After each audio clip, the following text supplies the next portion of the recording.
মানবিকের শিক্ষার্থীরা তোমাদের লাইফে যদি এই চারটা বদ অভ্যাস থাকে তাহলে তোমাদের কলেজ লাইফ ধ্বংস হয়ে যাবে। তোমাদের ভালো রেজাল্ট করা তো দূরে থাকুক, পাশ করাটাও কঠিন হয়ে যাবে। সুতরাং এই চারটা বদ অভ্যাস কি এবং এগুলো থেকে কিভাবে আমরা ওভারকাম করতে পারি, কিভাবে এইচএসসি তে ভালো রেজাল্ট করতে পারি, সেটা নিয়ে আলোচনা করব আজকের এই ভিডিওতে। দেখো ভাইয়া, আমরা যারা মানবিকে আছি আমরা স্বভাবগতভাবেই একটু কি আলসে টাইপের হই, কম লেখাপড়া করি, একটু ফাঁকিবাজ হই। ঠিক না? কারণ হচ্ছে আমরা ভাবি যে আমাদের কোনো লেখাপড়া নাই।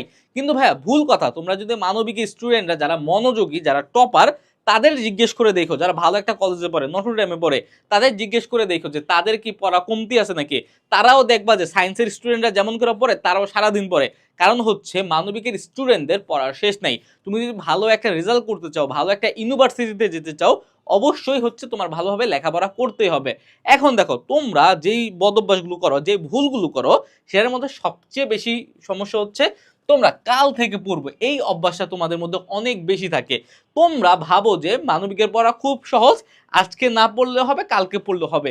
এই কালকে গিয়ে আবার বলবা যে না, আজকে আর ভালো লাগতেছে না, তারপরের দিন।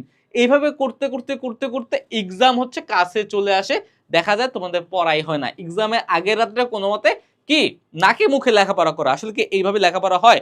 এইভাবে কিন্তু লেখাপড়া হয় না। মানবিকের স্টুডেন্টরা তোমরা সবসময় একটা কাজ করবা, দৈনিক অল্প পড়বা কিন্তু ভালোভাবে লেখাপড়া করবা। কারণ ভালোভাবে লেখাপড়ার কোনো বিকল্প নাই। কিন্তু আমি বারবার বলতেছি, ভালোভাবে লেখাপড়া করতেই হবে। ওকে, তারপরে আসো আরেকটা, তোমরা যেই বদ অভ্যাস তোমাদের মধ্যে আছে, তোমরা টাইম নষ্ট করো, অযথা প্রচুর টাইম নষ্ট করো, প্রচুর টাইম নষ্ট করো।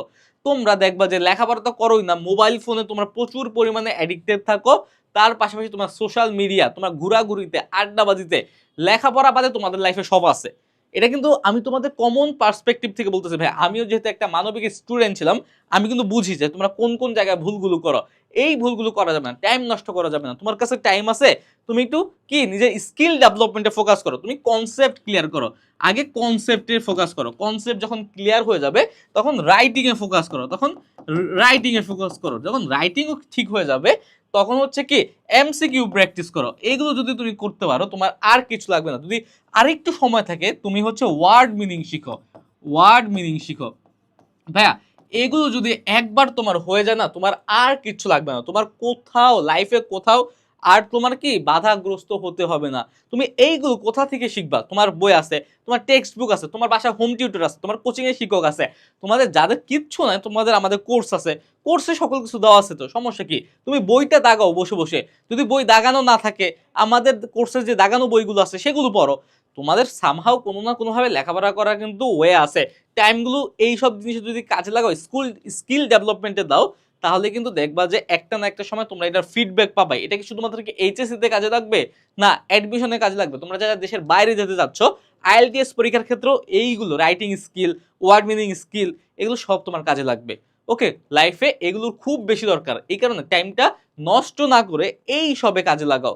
কনসেপ্টগুলো ক্লিয়ার করো। আমাদের কোর্সে কিন্তু বাংলা, ইংলিশ, আইসিটি সহ মানবিকের সকল বিষয়ের প্রথম পত্র এবং দ্বিতীয় পত্রে 800 প্লাস ক্লাস দেওয়া আছে। 800 প্লাস ক্লাস, 120 প্লাস এক্সাম। ক্লাসগুলো করে কনসেপ্ট ক্লিয়ার করে এক্সাম দাও, দেখো কতটুকু পারো।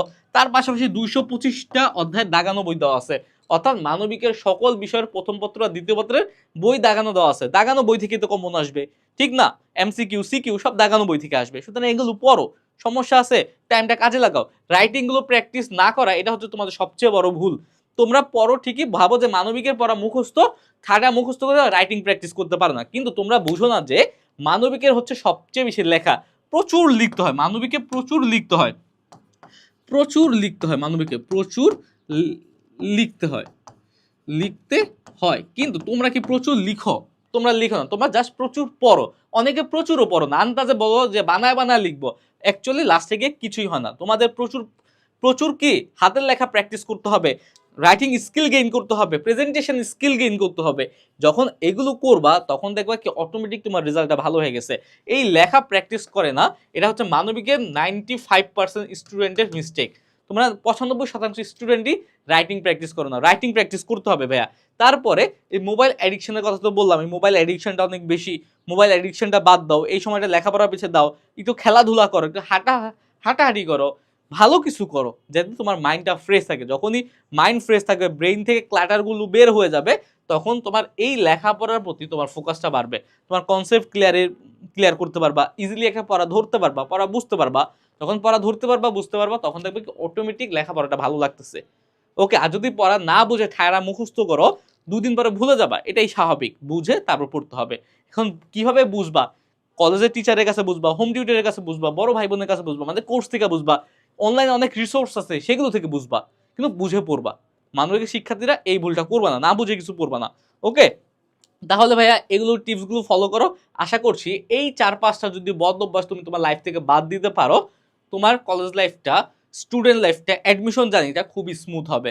ওকে, তাহলে আজকের এই ভিডিওটা এই পর্যন্ত থাকলো। আবার দেখা হবে, সেই পর্যন্ত সুস্থ থাকো, ভালো থাকো। আসসালামু আলাইকুম।